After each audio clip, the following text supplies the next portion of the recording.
Zoom. Show my Zoom. He's 90. I've noticed he's still driving. He goes.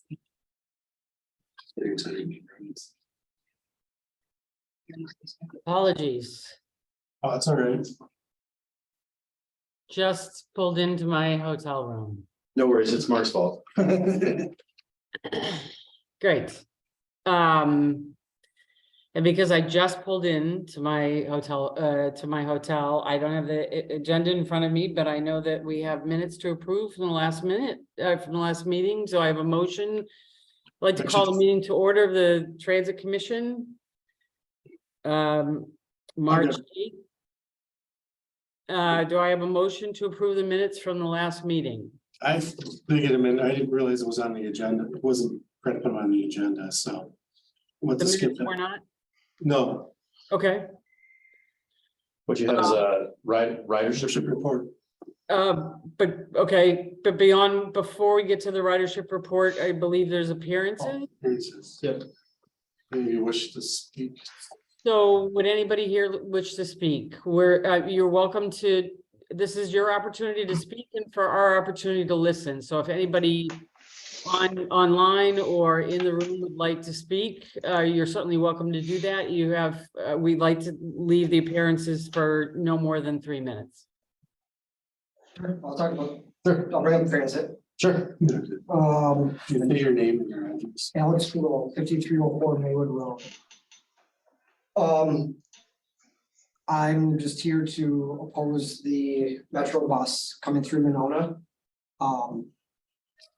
Just a few things that I want to hit on with it.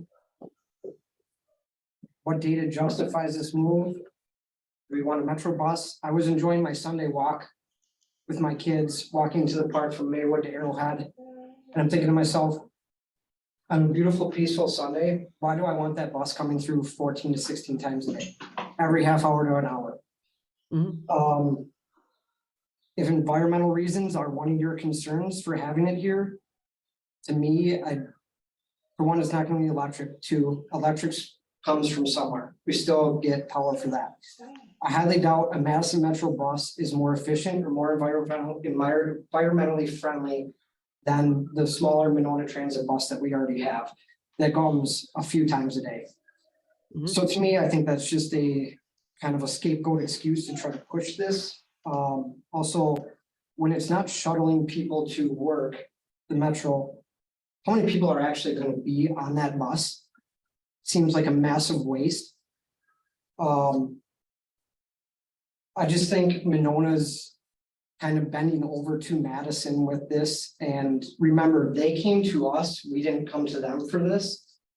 And we're just, I feel like there's no pushback in trying to even negotiate different options. Safety, still my #1 concern. Having kids in the neighborhood. I mean, you hear of stuff in Madison with buses hitting bikers and college students going through there and things like that. We have too many kids coming around here and biking in the summer and stuff. To me, there's so many more cons to outweigh any pro to bring this in to Madison or to Monona. I know it's a huge push by the mayor of Madison. To me, this is kind of her pet project. She wants to get it all around the surrounding areas. I live in Monona, not Madison. That's why I moved back to Monona. I grew up here. I wanted to get away from Madison. I like Madison, but I don't want to live in Madison. I don't want to be Madison. That's what makes Monona unique. In 10 minutes, 15 minutes, I can bike downtown or drive downtown in 7 minutes. That's not what this community is about to me. I really hope we think strongly about this decision instead of trying to just jump the gun on it. I guess that's just a lot of my concerns. I don't think it reasoning for it backs. Okay. Thanks for your time. Thanks. Thank you. Anyone else? State your name. and Hi. address. Yes, please. I'm Wendy Wade. I live at 5003 Winnequa Road. And I'm also very much opposed to the proposal to move forward with the Madison Metro proposal, and I won't say too much because I did speak at the public hearing, the last public hearing. But just basically, I'm opposed for exactly the same reasons: safety, need, and how it would change the character of the city of Monona. I also have grave concerns about what it would mean for senior citizens and disabled that use the current Monona lift. But I was just hoping tonight to be able to ask a question that has come up in some of my discussions with my neighbors, and that is about whether or not we actually have a firm proposal from Madison Metro that outlines specifically the cost and all of the provisions, because I don't recall seeing any of that, although in the material that was distributed, there was a statement that said, I believe that in the first year, there would be a savings of $30,000 over what we currently pay, but then thereafter, there would be an increase of 3% per year. There could be an increase of 3%. There could be. Yes. Well, that's what we're wondering is what do we have in writing? Because as I understand it from people who have lived here, I've been in Monona for 20 years, but for people who have lived here longer, that when Madison Metro ran here, that before, that one of the problems was that there was not always a good transparency of the budget, and there were some charges that were unexpected, and anyway, the finances were an issue at that point. And I fear that once we, besides the safety and all of the other factors, as a taxpayer, I worry about what we would be getting ourselves into once this was, a commitment. It would be difficult for Monona then to back out of it. We'd be kind of at the mercy of Madison. So do we have a firm proposal Yep. with all of the, is there any way that could be shared more broadly? I mean, it is shared. I mean, it's we have it. Is it on? You're talking about an actual contract. Hang on, you guys, hang on. Sorry, but we were in appearances, so we can respond after the appearances are done. Okay. But That thank was- you. That was the question that I had tonight. Thank you. Anyone else that would like to speak? My name is Cindy Moore. I also have concerns, but my concerns lay more in with our elderly and disabled. And bravo for Monona Lift and Express, even though it's a low volume, it has made a difference in the elderly people that I know. I've been here in Monona for 44 years, and we had given some thought to moving. But after dealing with a neighbor and things that have happened to her, and she's 85, she's gone through stages. She can no longer drive due to health. She has her car still, though.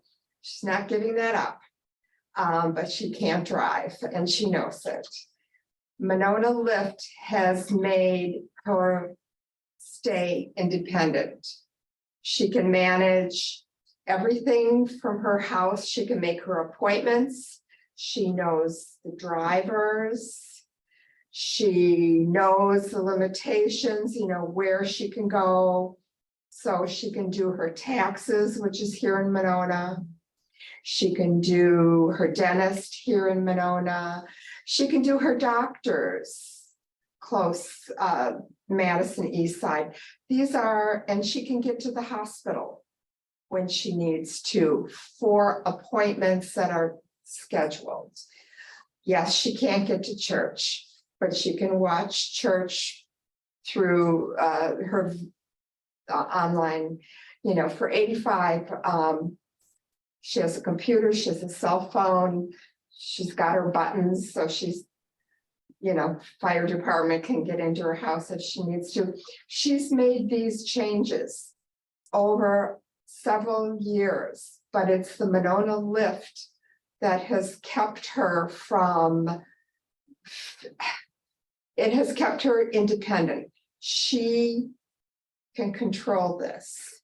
She is not in favor of a 4-page application that will take 21 days, maybe less, for someone to look at her diagnoses that she has to put on a paper, put her doctor's names. She's not happy about disclosing this. And the fact that she needs this service. She's had it before. She doesn't want to lose it. And the fact that they may say yes or no, this is a professional person that will be going through these applications. But for something that she has right now to change to something that might be a maybe is causing her anxiety. There are people here also that I know they don't have computers, and I know they may not be very good with cell phones. But I feel that for the service that we have now, which is local and valuable, we have a contract already. There's nothing wrong with it. She says it's not broken. And again, the cost is kind of vague for Madison Metro.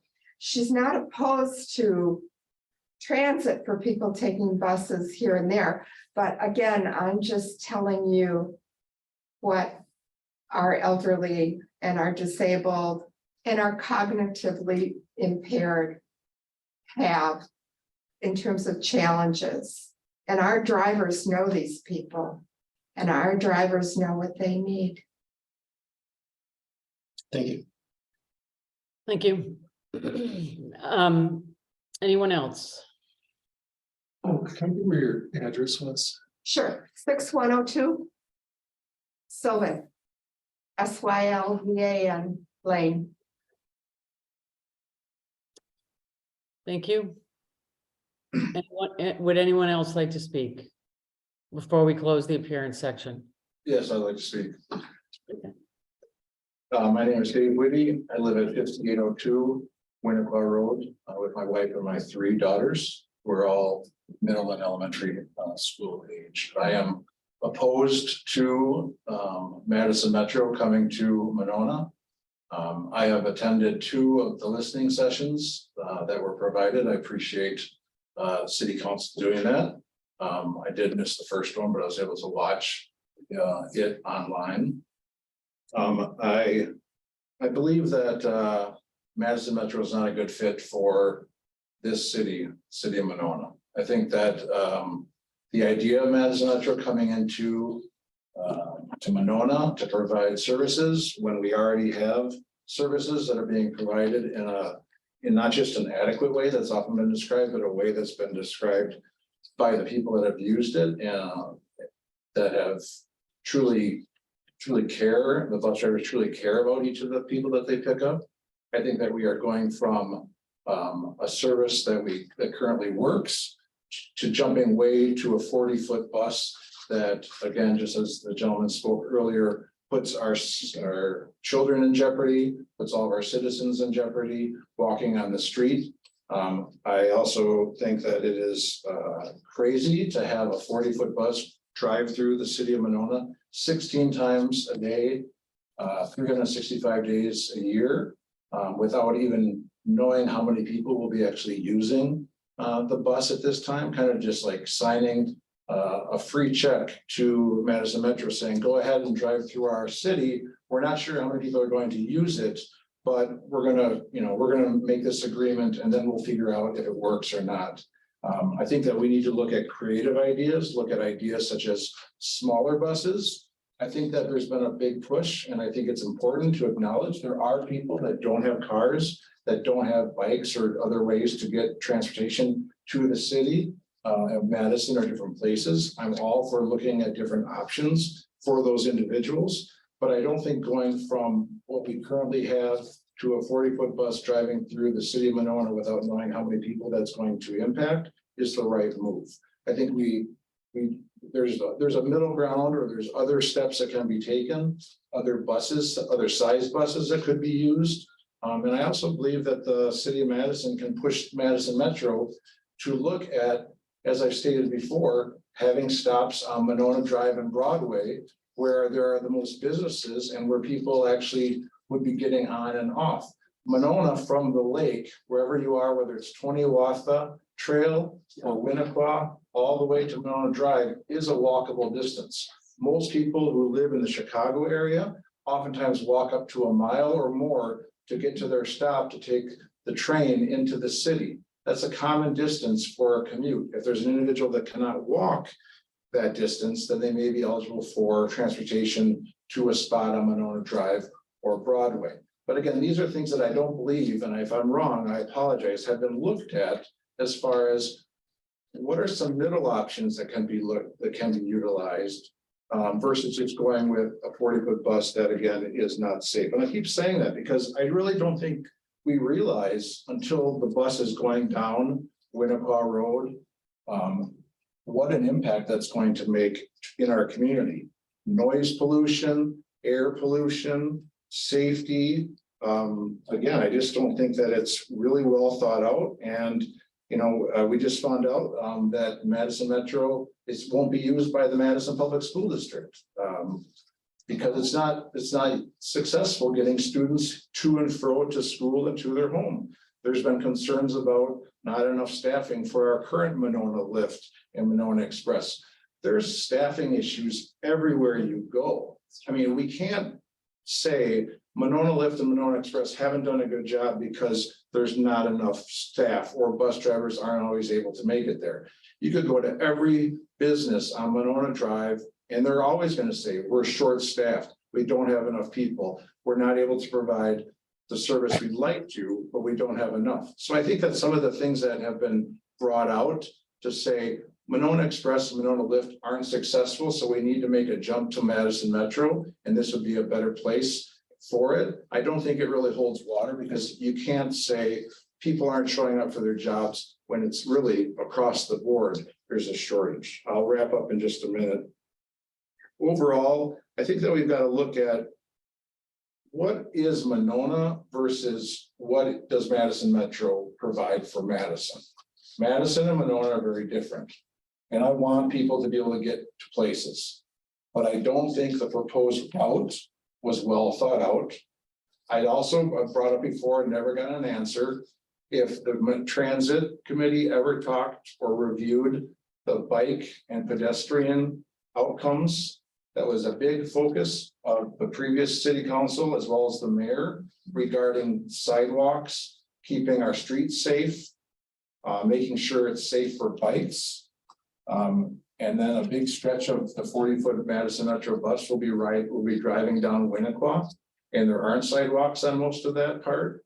Again, I just don't think it makes sense. And as a Monona citizen who grew up in Monona and now has brought his family back to Monona, I'm vocal about this because I don't think it's the right thing to do. And I really hope that our transit committee and our city council members, as well as our mayor, really thinks about and listens to the citizens who have done their research and have come to these meetings and have shared their thoughts, not just a few people, but the larger group. Thank you for letting me speak. Thank you, Dave. Anyone else that wants to speak online or in the room? I just that one person, sorry. Right. I have something. Is there someone online that wants to speak? Yeah, I just That asked, person joining us, just 1 second. there's somebody joining us? Yeah, it's just in the waiting room. It just hasn't popped up yet.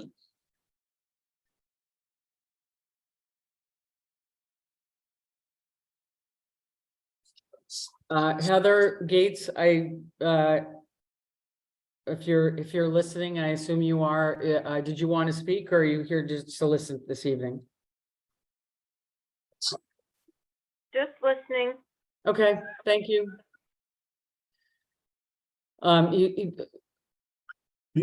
Mark, you're saying there's someone else? Well, somebody in the waiting room, I hit join, it's taking forever, so when they join, we can ask them. Okay, Right now. okay. Probably can move on. All right, well, I'm gonna close the appearance section. And we'll move on to the next thing on the agenda, which is the ridership report.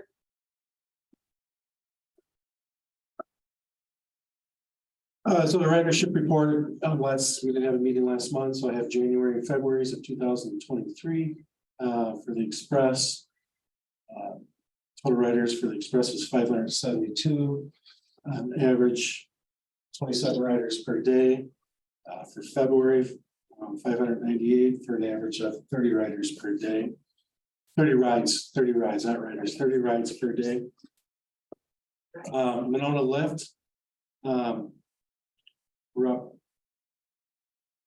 483 for January, 456 for February. Average rides per day was 23.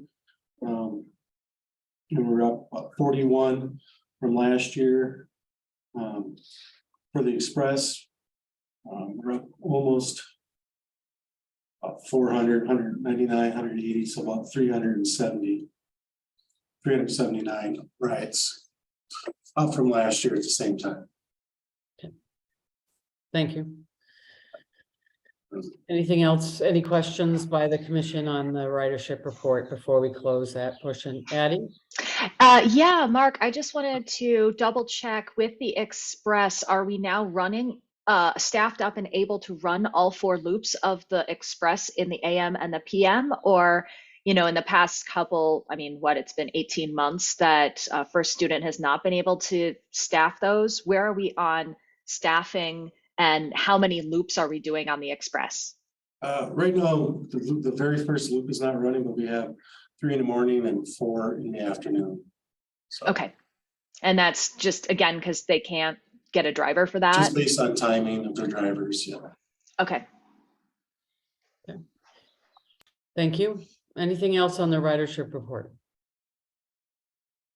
Okay. So I'd like to move to the next item on the agenda, which I believe is the survey. Is that correct, Mark? Yeah, just update on the transit survey. Okay. Mark, if you'd be so kind as to share hosting. I will do my level best to pull the survey up. So you should be able to share now. Okay, well, now it's gonna hang on, give me 1 minute.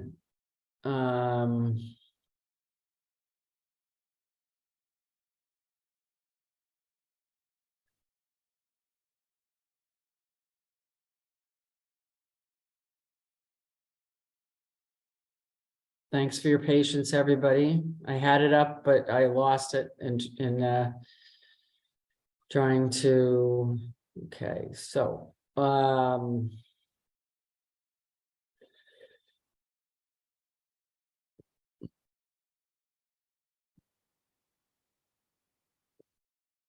let's see here.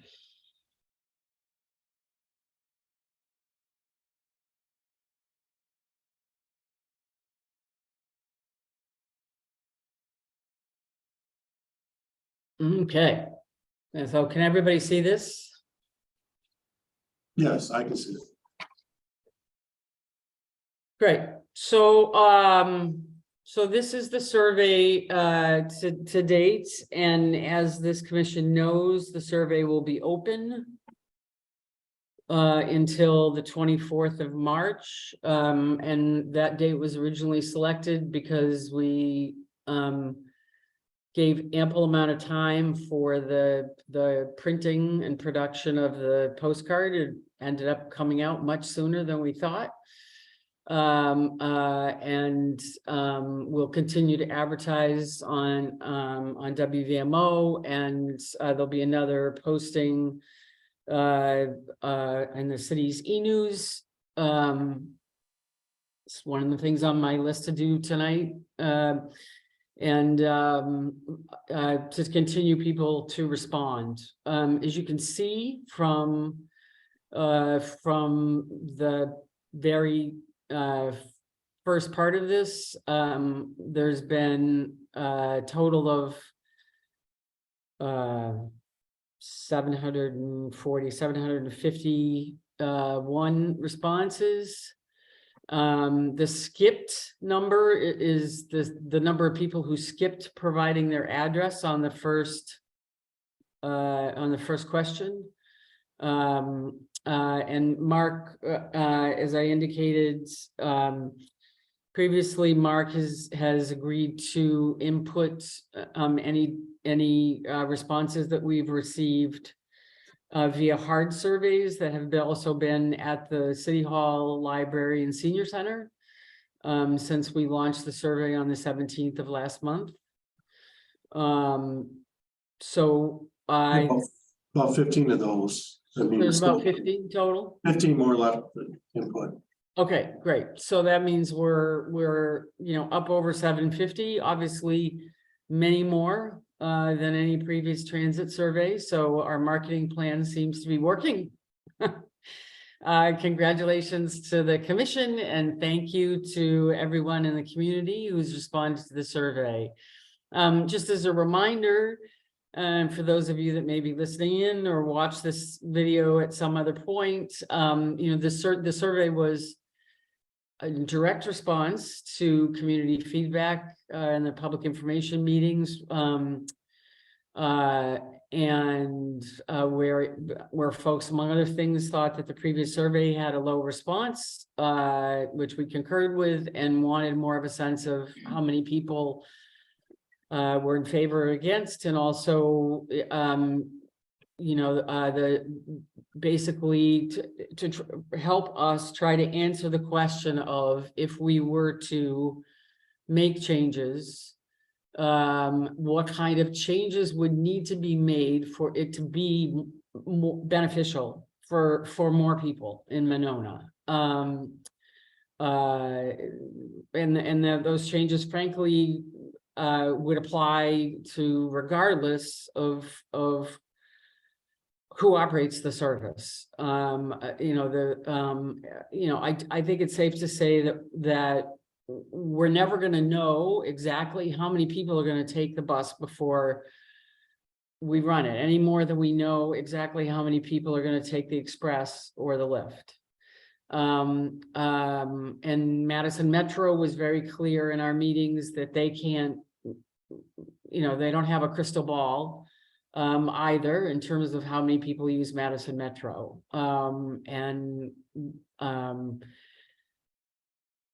It's just not, I think it's unrealistic to think that we're going to know specifically how many people are going to take it in advance of, again, whether we're running the express or the lift or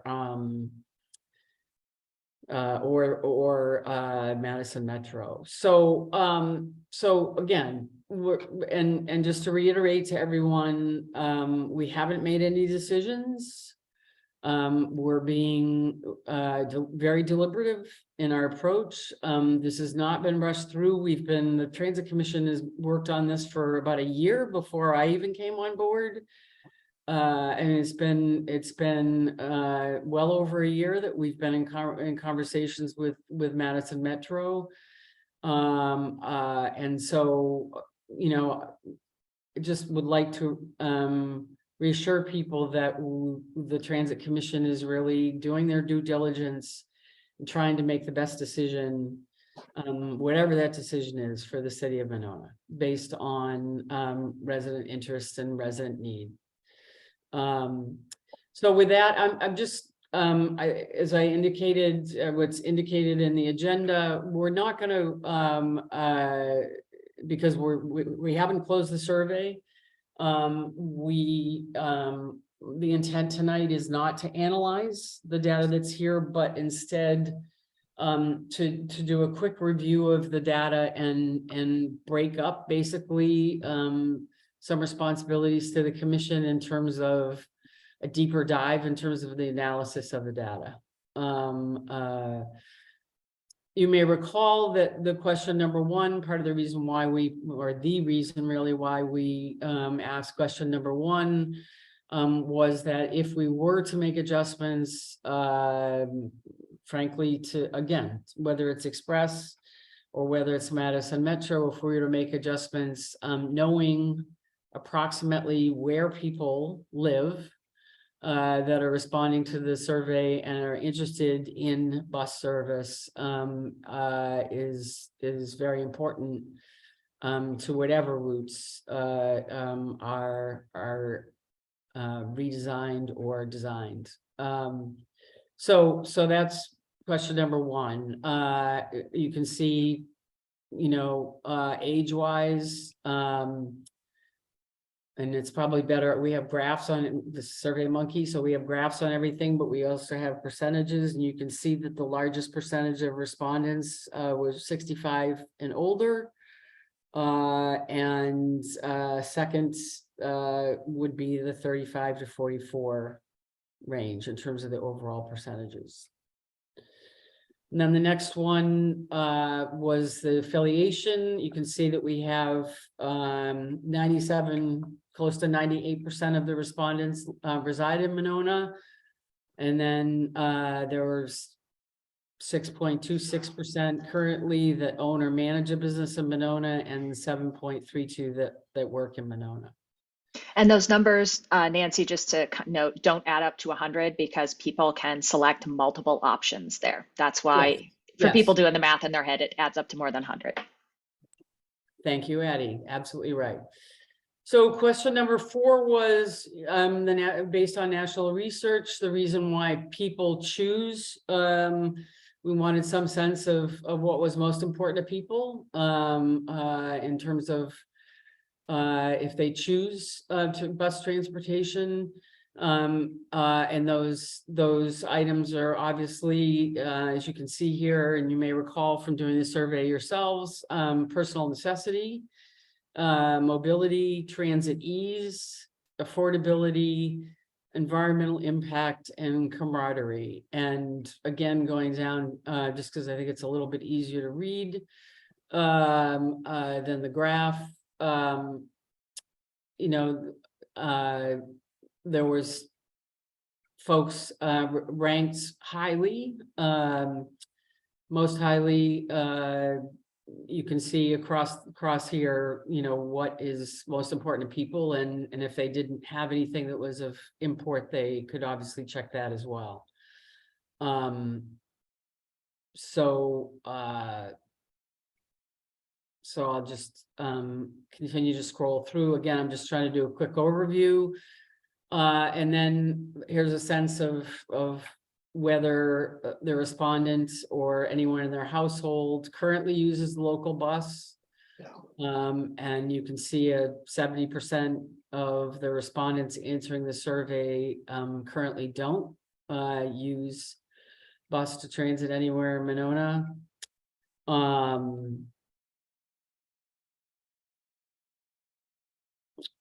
And then how many people in the household or business, including you, currently use local buses. So those are different. Obviously, we specifically asked what people use in question number 5, and then more general, how many use local buses. So you can see again the answers there, with again a high number of people not using local buses. And then question number 7 was related to whether or not someone would use the bus regardless, if they have an interest or need, or anyone they know in their household or business have an interest or need to ride the bus regardless of who operates it, right? And if they would never ride the bus regardless of who operates it, we asked why they wouldn't ride a bus. And you can see, and if that didn't apply, there's an opportunity to say it does not apply. And so if someone checked does not apply, they automatically skipped in the survey to down to towards the end of the survey, because the next series of questions in the survey relate to if somebody might ride the bus or does ride the bus, we wanted to know more specifically what their needs were in the next series of questions. So you can see the majority of people who don't ride the bus, or the largest percentage, I should say, which was 46.19%, don't ride the bus because they have a preference or a need for a personal vehicle. Or they have a preference to the next one. You can see percentage there. The next highest percentage was that they have a preference to ride privately with family or friends or colleagues. And then we asked, again, if anyone in your household, your employees do use a local bus service, please tell us where you go. Obviously the highest percentage here being to work, but there were close to 30% for social events. And you can see again the percentages here. And then how often do you ride the bus? You can see daily, a couple of times a week, a few times a month, etc. The highest percentage is a few times a year. And the next highest percentage there is a couple times a week. And then again, please tell us what makes it more likely. And again, this was based on more likely to ride the bus or ride it more often. And the answers provided here, or I should say the options provided in this question, and were again based on national research as to what tends to drive personal behavior, how close it is to their destination, how close it is to their home, how close the bus stop is to their home, how frequent it is, how quick the bus ride is, etc. So you can see, we scroll down to the percentages here, you can see all the options there. The bus fare was less expensive, the bus stop was closer to my home. And again, the question here was, what would make it, what would the impact be of all these items listed in terms of your behavior or your household's behavior in riding the bus? And you can see we had much more likely, neither, more or less likely, and much less likely. So here, I think,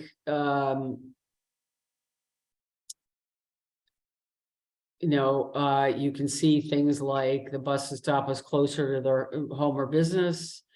The bus route went closer to their destination. Where the bus routes is shorter, faster, because there's not a need to transfer. The bus ran on weekends were all higher percentages. That would make people much more likely to ride the bus.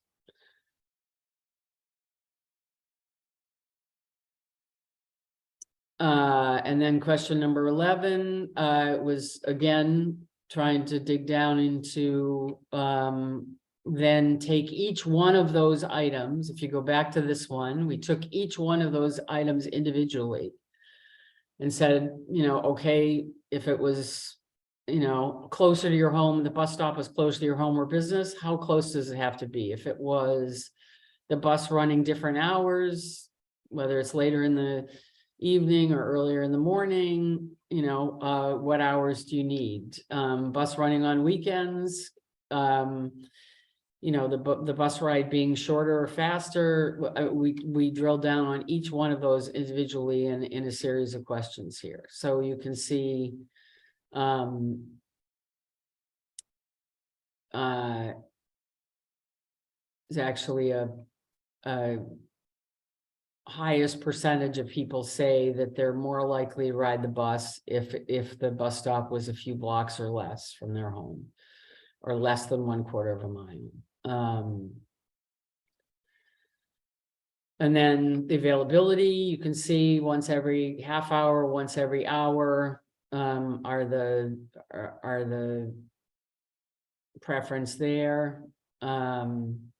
Availability certain days, Monday through Friday, Saturday and Sunday, obviously.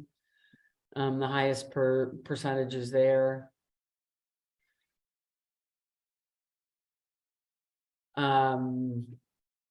If it was available certain hours, you can see obviously the highest hours are during what would be considered more traditional commute time. But obviously there's interest in having some options in other parts of the day as well.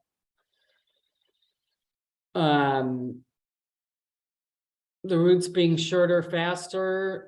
This is just giving us an idea of, again, you know, how long a route works for people. And clearly people would like 30 minutes or less.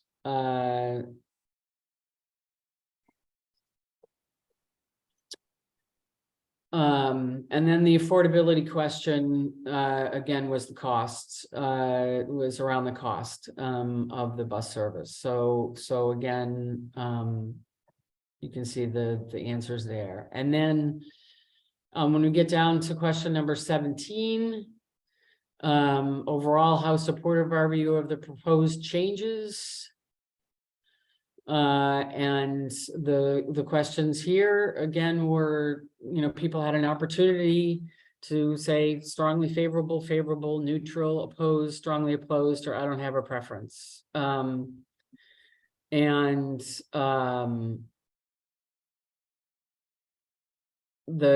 number of people that are favorable or strongly favorable, at least as of last night, and I don't think it's changed, are it's a higher percentage of folks that are strongly favorable and favorable than opposed and strongly opposed.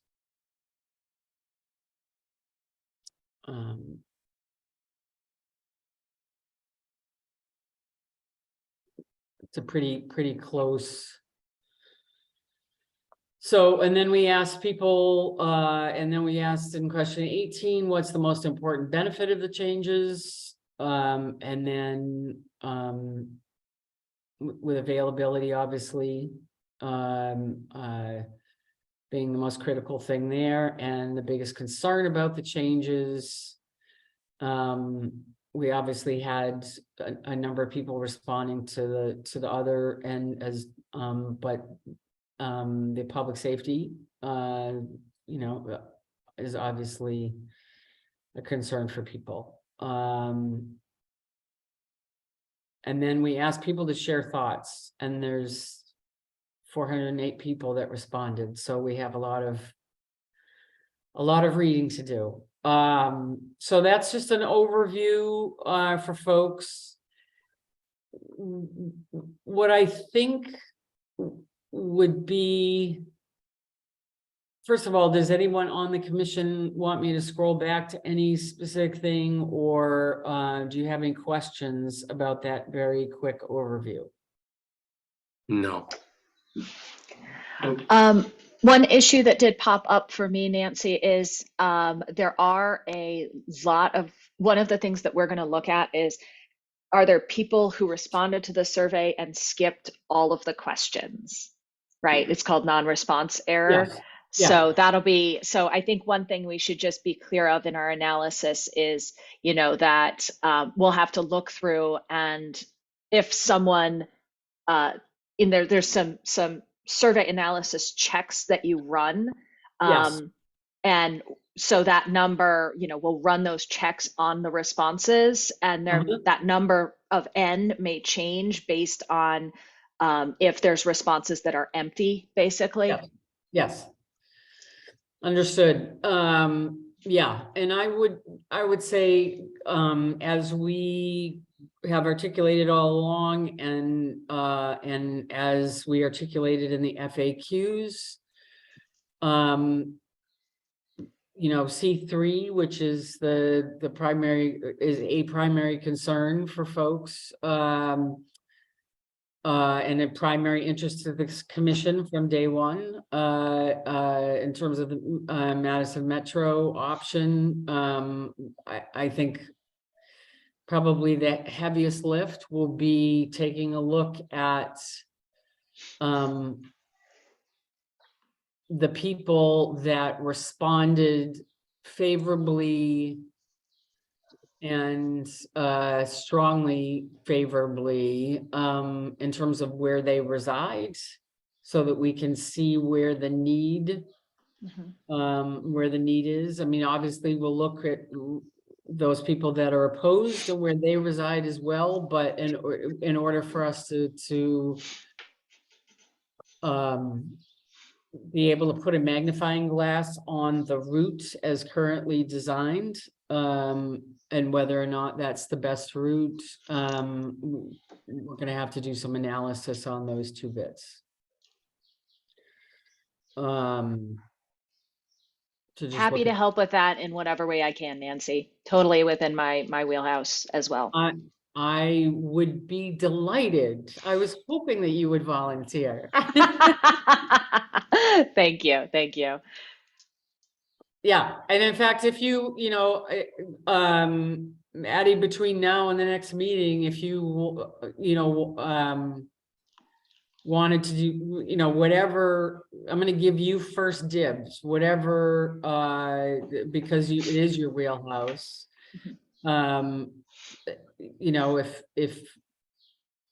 If you want to analyze the data that we've got so far, and or you want to wait until it closes on the 24th before you analyze the data,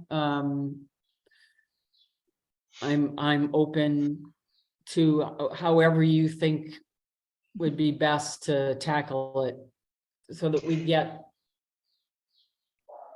a really good picture based on what we've got. Yeah, I think it's good for us to kind of set up our analysis plan before we actually do the analysis, right? A priori. Yes. And it seems that, this report here is what I consider a top line, right? A basic summary of how everybody responded. And then I would say, you're right. The kind of three things that we need to do is, one, do some validity checks to make sure that there aren't empty responses. Second of all, yes, I think getting those addresses turned, instead of being just text data, I think we need to turn those into clusters of blocks and streets, so that we'll be able to break that down by block and street. And then I think the last thing is is that a lot of the questions, there's this cross tabulation that I think we need to look at how people who are strongly in favor and or are in favor or strongly in favor, or opposed and strongly opposed, and neutral. So 3 groups there. Yeah. How they responded differently to the sets of questions. And I think for me, those seem to be the critical 3 detailed analyses to go into to understand what's happening. I mean, I can think of a lot more fun analyses we can do, but for example, I'd love to see a heat map of the proposed route with favorable and unfavorable mapped along that proposed route. That would be kind of an ideal map to be able to generate. But I think before we do that, we need to be able to show responses clustered by block and street first. Yeah. I think that sounds terrific. I think there's gonna be many responses that were written to read. Yes, Yes. I think there's gonna be probably less than a dozen different varieties. Mm-hmm. I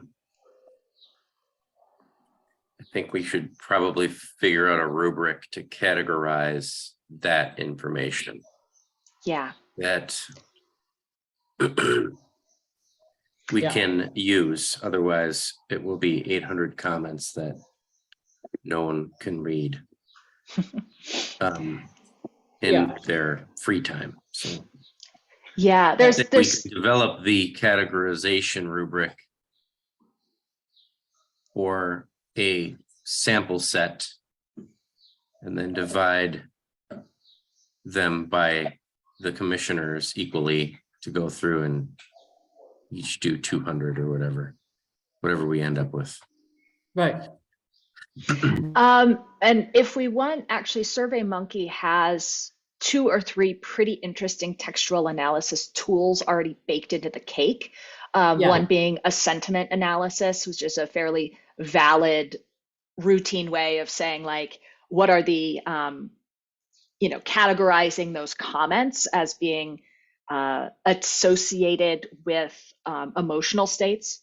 So you can pick out like exuberant from angry from neutral. Right. And then the other analysis that I think is useful in SurveyMonkey is word clustering. So Yeah, I when was just words, gonna say. Yeah. Yeah. So, continue, Abby. Yeah. Oh yeah, so I think some of the legwork, Doug, can be done possibly with a little bit more automatic, with a few more automatic tools and see what we get, and then maybe pick the ones say if we looked at examples within each cluster, say angry, the overlap of angry and environmentalism.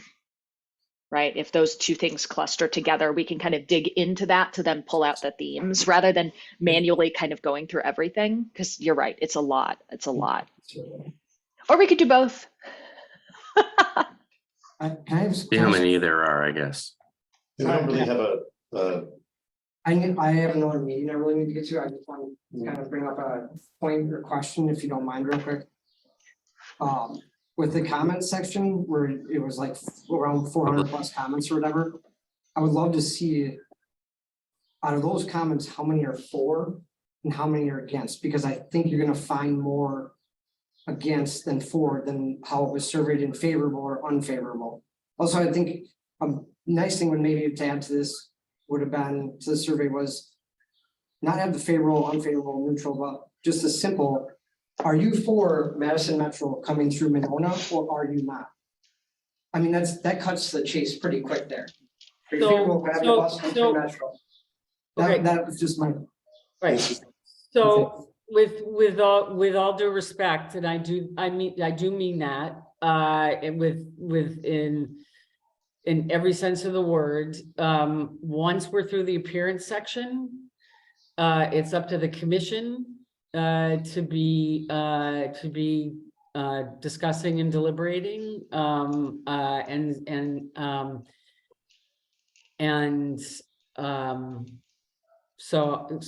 But it's not really addressing the question. Yeah. But thank you for your time. I Yeah. appreciate it, but Yeah. just remember this. Yep. I don't think Madison cares about this town one bit, and I think all they're looking for is a No, paycheck. come I on. think they'll leave you hanging, just like that. Okay, thank you.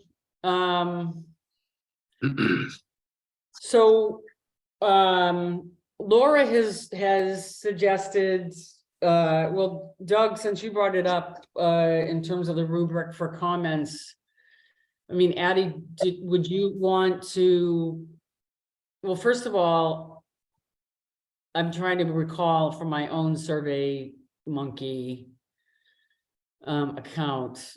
I know some of that, analysis that you were referring to may only be available if you have a more advanced account.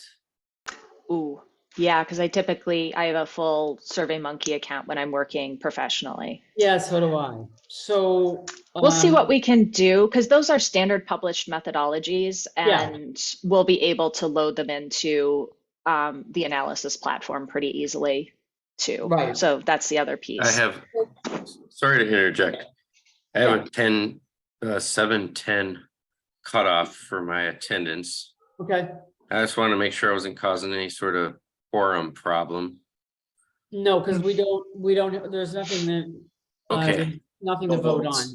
on. Okay, all But right. if- You can but if assign you'd me like stuff to- if I. after- Yeah, no, I appreciate that, Doug, and I appreciate you jumping on for as long as you have. I'm gonna suggest if Addie's up for it, that she take a first pass in terms of what's possible, given that the 4 things that we just talked about, the validity check, the address, the clusters, the cross tabulation, and what SurveyMonkey can do, and then we may be back in touch with you and Laura or some other commission members especially to wade through the comments and Mhm. to put that rubric together. That makes sense? Yeah, yeah. Okay. Great. Doug, good luck with your next meeting. Thank you. And thanks again for the PSAs. I have to feel guilty because after I recorded it, I realized I didn't add when it ended. That's all right. That's all right. But I think there's a good amount of time while it's airing, so Yeah. I'm not too worried. But it might have been a better call to action if people knew there was a deadline. Well, and actually I could probably, or you could get in touch with Will and ask him to add that at the end of it if you want. Right. Probably do I it. think it took literally 3 minutes. I was in the studio, so Right. I could just go back and re-record it with that. So, Great. Thank you. all right, I'm gonna sign off since we're at a good stopping point. So thank you Okay. guys. Talk to you Yeah. soon. Talk to you later, Doug. Bye-bye. Bye, Eddie. Bye, Thank you. Nancy. Bye, everybody. Bye. Right. So, Patrick or Addie, are there any other bits of data that you think would be, or Mark, any other bits of data that you think would be, that we're missing?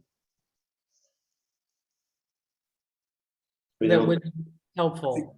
I think you guys talk a lot with Addie, I think doing that stuff, so. That's how I do think that's.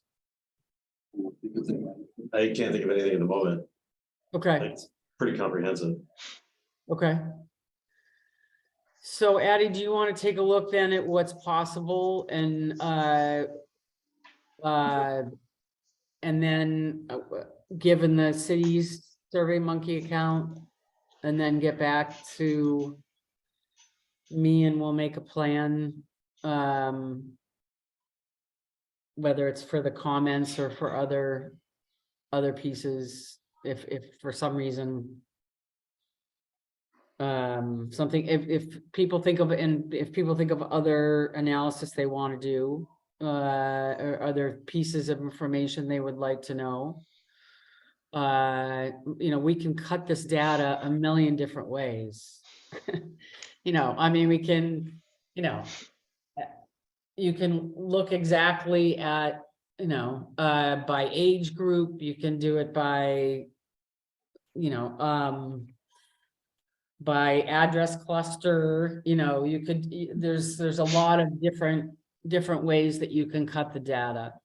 Yeah, and I think the important thing, Nancy, will be do the first crosstabs based on pro, Yeah. neutral, and con, and look for where there's big differences there, and then dig in. But I Right. want to do that first, so that we're not just layering analyses and analyses and analyses, right? Yes. Good. Agreed. Fantastic.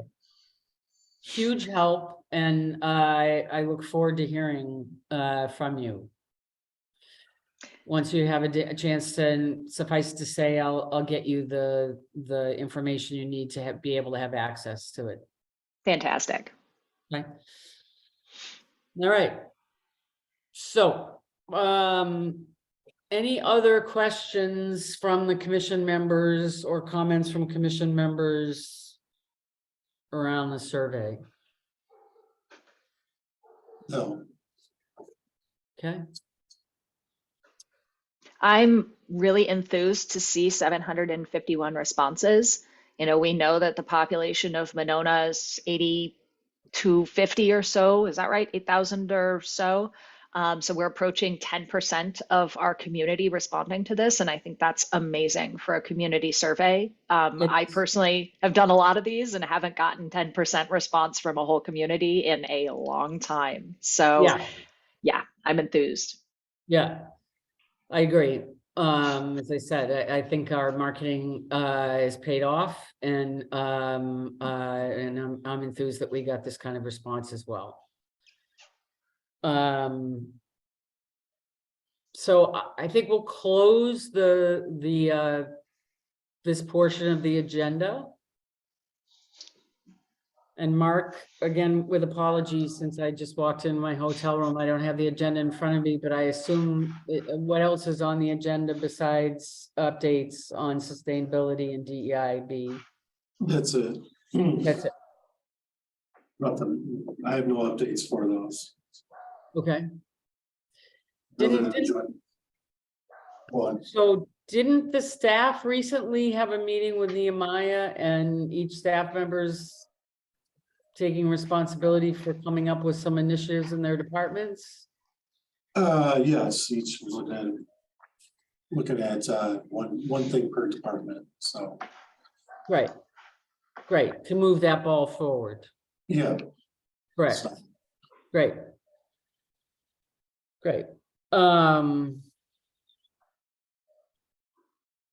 I would just give a shout out to on the sustainability front, I would just give a shout out to Dave Jones, who is Monona's second largest employer next to WPS. People might not be aware that that they've been expanding rapidly, and they're doing a lot of training for people in the trades, and they've put solar all over their facilities.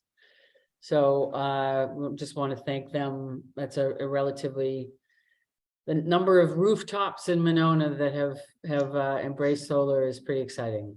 And the fact that they've gone ahead as a business and made that investment is a good thing. And suffice to say, with the IRA going into effect, the tax breaks available to businesses and homeowners, tax credits available for doing anything around clean energy and renewable energy are going back up again, have gone back up again, as opposed to decreasing, which they had done for the last 4 years or so. So anyway, I just gave a shout out to Dave Jones. With that, unless there's anything else, oh, let me just, if I might, let me just respond more generally to a couple of the questions that were raised during appearances. First of all, as it relates to the cost, again, this commission has been very deliberative in their negotiations with Madison Metro. We do have a very firm proposal from Madison Metro. Financially, we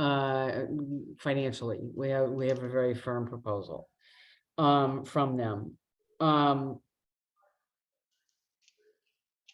The second thing I think that was another thing that was raised was the notion of if we were to go to Madison Metro, that we would somehow be locked in for life and not be able to make any changes. And as it was articulated in the FAQs and was articulated by Madison Metro in the public information meetings, they are seeing this as a pilot, as are we. They would be looking for only a 1 or 2 year contract. to start. I mean, they're seeing their whole system redesign as a pilot, frankly. And so this is not something that would be locked in for an extended period of time. And then the third thing that I would say, just in reference to the paratransit application and process, I just wanted to reiterate that at the senior center, when Madison Metro did a public information meeting at the senior center, they reported that they have not turned down a single senior for paratransit. Not a single application. And for the person that's been run, and the person that runs the paratransit program was at the senior center, who is the one that said that at the public information meeting. She said she's never turned down an application. And that makes sense because Madison Metro ultimately will get reimbursed with federal dollars for operating the paratransit service. So of course, the more people, the more money they get to support the service. And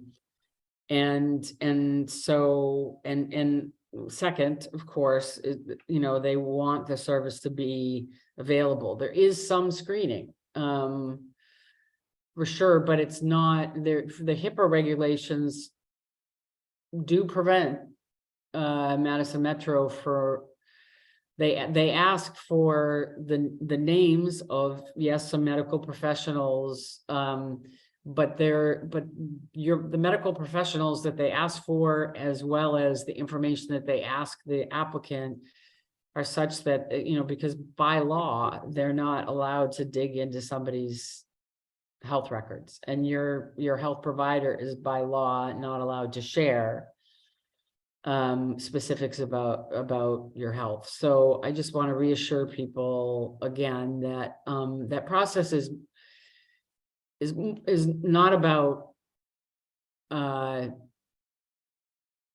the person who runs the program in Madison is not a medical professional herself.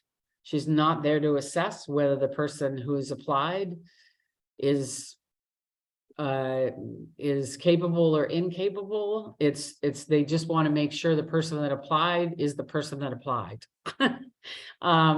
Which is why they require somebody and provide transportation for someone to meet in person with them or meet over Zoom. So I understand that it sounds a little daunting. I get it, but I just want to assure those that might be interested in paratransit that it's not as onerous, and encourage people to read again the FAQs that we provided around paratransit and the application process.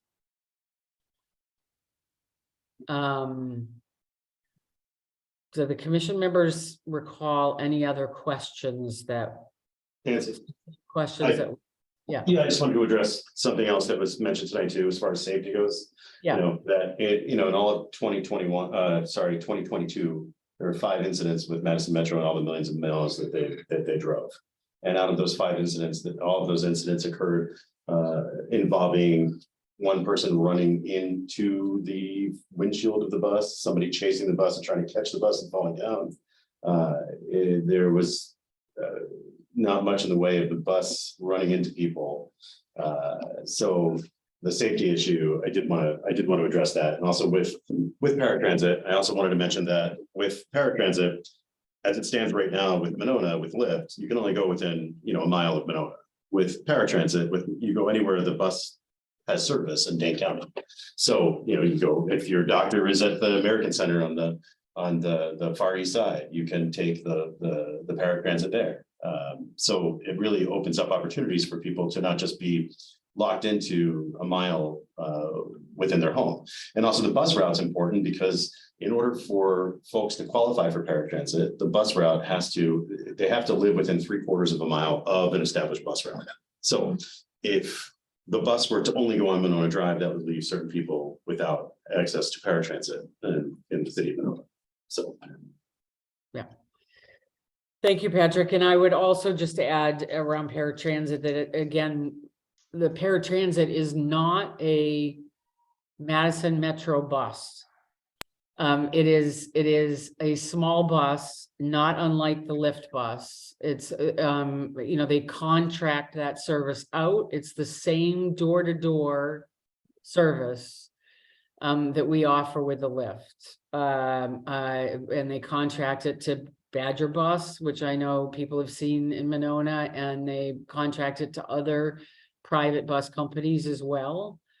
But it's not a big Madison Metro bus that comes and picks you up at your door. It's the small 15 to 30 person transit bus. So anything else before we adjourn? I have a question. What I was told was that if Madison Metro, I know some of us are thinking maybe we can make a hybrid kind of solution. Which we can. But with Madison Metro, the reason it's all or nothing is if they offer Metro service by ADA, American Disabilities, they have to offer paratransit. So it's the package. Well, let me explain that too, because the way the federal funding works, so we get a certain amount of money in federal funds to operate Lyft, right, for Monona. If we were to switch to Madison Metro, those federal funds would go to Madison Metro, and that's why paratransit comes into play. So we can't, so if we were to try and operate 2 bus services, it's going to cost us a heck of a lot more. Right. So it's not practical. So I know some people keep saying, well, there's a solution somewhere in the middle, but there's not. Now I understand after someone told me this. Now, one last question, since paratransit is all of Madison And and, Sun Prairie and anywhere that Madison Metro goes. okay, Middleton, Fitchburg. so can we assume that there are going to be more riders and that the length of time to get from point A to point B will be longer because there are more riders? No, you mean for paratransit? Yes. No, because you're scheduling those appointments. So they're getting you to their appointments the same way that Lyft is. So Okay. you call just like Lyft, you call the day before by 4:30 to schedule an Right. appointment. And then they come pick you up at the specified time and then they get you to your appointment when you're supposed to be there. So, Okay. yep. Okay, with that, I will, unless there's anything else, I would like to entertain a motion to adjourn. Motion to adjourn? Do I have a second? Seconded. Oh, we can't vote anyway. You can't vote. We're stuck here forever. Yeah. Again, thank you to the transit members. Thank you to our Thanks for coming, community folks. members that came to appear tonight. Thank you. And the worst I can leave you with is that we'll see you, Yeah. we'll see you all a month from now. And Addie, like I said, I'll be in touch soon with the information. Okay, Sounds good. sounds good. Thanks very much, everybody. Thanks.